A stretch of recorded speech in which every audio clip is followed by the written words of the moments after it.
Several big banks rolled out key fourth quarter earnings reports. JP Morgan, Bank of America, and Citigroup posted greater than expected results, but the banks tempered optimism with caution about the economic outlook. JP Morgan Chase CEO Jamie Dimon issued a statement saying, in part, quote, "We still do not know the ultimate effect of the headwinds coming from geopolitical tensions and persistent inflation that is eroding purchasing power and has pushed interest rates higher." Let's bring in Dan DeFrancesco. He is the finance editor at Business Insider. Dan, welcome. So what do these reports say about the overall health of the economy?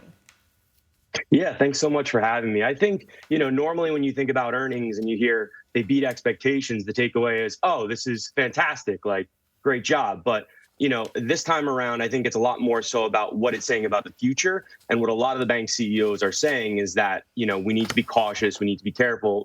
We're certainly not out of this, and there could be a mild recession. And you're also seeing that with their credit provisions. And what that means is essentially that they are topping up essentially what is a safety amount of cash that they can use if people start defaulting on loans or things start getting even worse. Yeah, I remember the forecast from the end of 2022 all saying the first quarter of 2023 was going to be bad, and we're here. Can you believe it? So Wells Fargo recently announced plans to pull back on its massive mortgage business. What is that all about?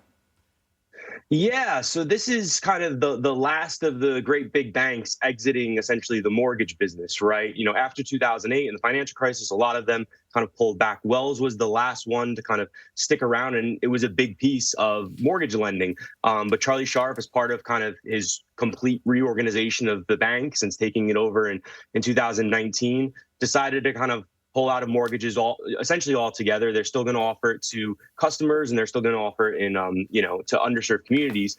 But it's a big change. Essentially, what it means now for the consumers is that your mortgages are going to basically be backed. They're going to be working with third-party players, which some people might say that's a good thing. We stay away from the big banks. We saw what happened in 2008.